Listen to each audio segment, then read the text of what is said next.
After many years, we're finally joined here in London by Fiona. Hello. How you doing? I'm doing extremely well. Good flight into the UK? It was fantastic. I was happy to get on the plane. Now, you've had the new album out and apparently sold very, very well. You've got lots of good press. Are you pleased to be back in the music circle? I don't know. I'm really glad to see all my old friends, and I'm excited to sing. And it's hard to explain. It's like a dream. I feel like I'm just starting again, like I did when I was 22, 24, especially kind of backpacking it over on the plane and taking the Heathrow Express. And I just felt unencumbered and like anything was possible. So I'm very happy. You can see that in my face.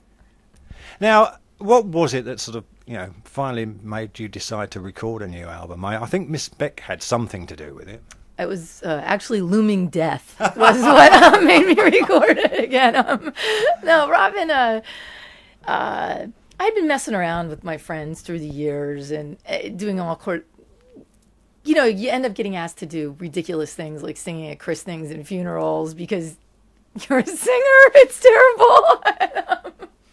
And you never know they're going to say it because they say, "What are you doing on Wednesday?" Yeah. And I've never learned to say why. I just say nothing. And then, "Oh, my mom died. Can you come and sing Amazing Grace?" And it's really horrible to sing at funerals. Anyway, I'm never doing that again. So I've been messing around, and then I did go on Facebook, finally, at the behest of my sister, and Robin found me, and we just started laughing and talking, and she explained how she was doing this and still steadily working, and she basically she just beat me until I agreed to do it too. I think she just wanted a friend who was doing the same thing, and it's been really wonderful. Like, the friendship has deepened, and the music's been a huge release and a big shake-up for me in my domestic routine, and very well timed. Mm-hmm. So I can't stop smiling. I'm having a great time. When it came to the songs on the album, how did you go about selecting those or writing those? Some you used other people, sort of songwriters, but how was that process for you? Well, I didn't use them. No, I am. You used their songs. I'm a really nice person. Yes. No, I am. Well, it started with James sending me "I've Released You," which I thought was just one of the greatest songs I'd ever heard. So that made me think, okay, this works. And I sent him the Prophet track, or directed him to YouTube, or however we did it, because I was a huge fan of them, and I've always loved that song. And I knew I could just really, really, really sing it. Mm-hmm. And when we agreed on those two songs, I knew that it was going to be fine. And then he sent me Tommy Denander tracks. I've never met Tommy Denander. Now we have 3 children. No. And I just started writing, and I learned how to use the guitar band. I've had it for 7 years. Never even opened the application on the computer. And then I sat there for an hour and I was like, okay, figured it out. And then I moved the MP3 of the track, and then I sang to it, and then I would email it to James, and he'd listen to my melody.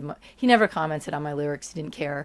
Either he likes my lyrics or he doesn't care. I don't know.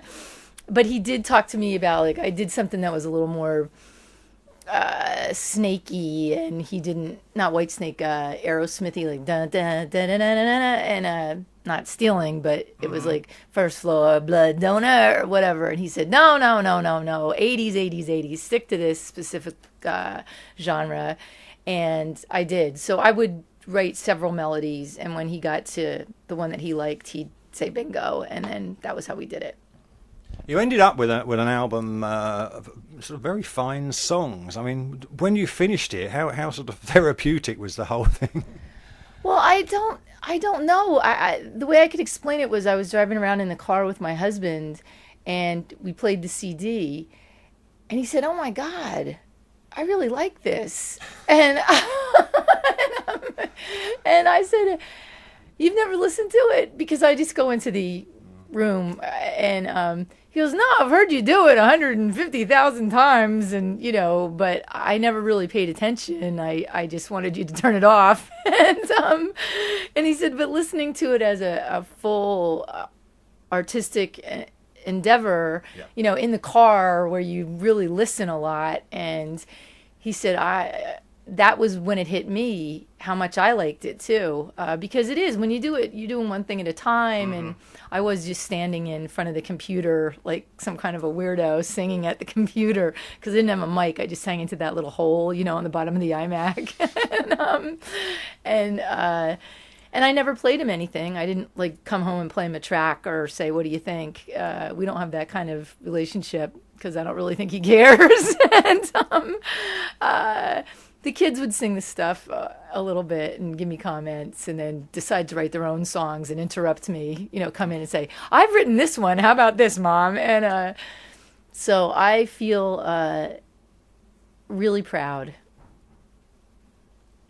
That's very, very good. I must admit, I think if your husband had said he didn't like it, he'd have been a very brave man. Well, he did say that about, what did he say? When I met him, I just done Squeeze, I guess. Oh, yeah. And we met on a blind date, and he thought I was Diane Lane because somebody said I was in Hearts of Fire, so he thought it was Streets of Fire. And so I'm sure he was very disappointed when I walked in. She's actually really nice. I met her. And so I gave him the CD, and he was so funny. He was like, I can't hear you, And he just like threw it under the car seat because he liked Cowboy Junkies, and I used to make fun of him because they're good, but we had completely different taste in music. So we never have come together musically. We just don't, I never talked to him about it. And it's very funny. So when he said that to me, I nearly fell out of the car. I was like, are you serious? And it was a really great moment. Now, I mean, if you say compare now to what it was like in the heyday when you had your first couple of albums, I mean, you must have seen the music business just totally change. Yes, I came in at the end of the independent radio stations in the U.S. I know more about that than I do about the U.K., but when I was a teenager, like the disc jockeys had power over what they played, and the station had its own kind of it had its own personality, and you would specifically fall in love. Like you were a fan of a station because you loved the specific DJ and what their choices were, and they talk about the artists, and you'd fall in love with them and follow actually like a lemming what they told you to do. You're like, oh my God, I love this, Year of the Cat or whatever it was. And then as I came in, it started to change where they began to do the syndication. It was the very beginning of like Lee Abrams, if that's his name, convincing everyone that you should buy a lot of radio stations and you should program them by what people's opinions are.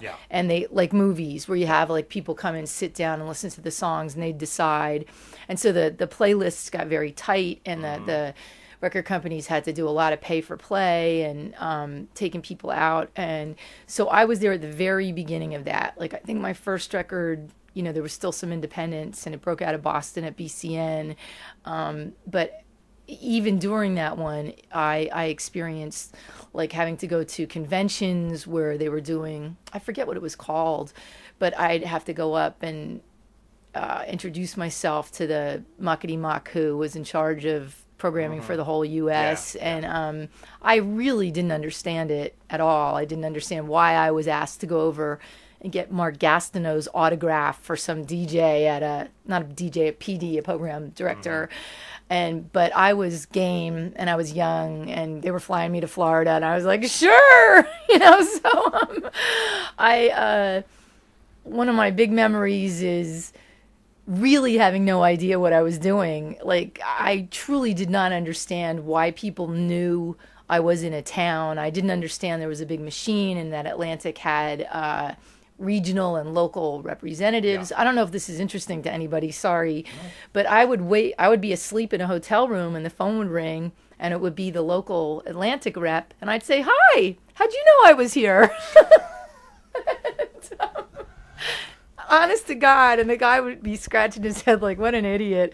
And then he'd come and pick me up, and I'd have a cheeseburger, and then we would spend the entire day driving to radio stations, and then I'd play a show, and then I'd meet a million more people, and then they flogged you, and especially if you're the singer, because one of the worst things for singers is talking, Yes. you know, and but I was young and resilient, so it was okay, and I also am Irish, so I'm always up for a chat.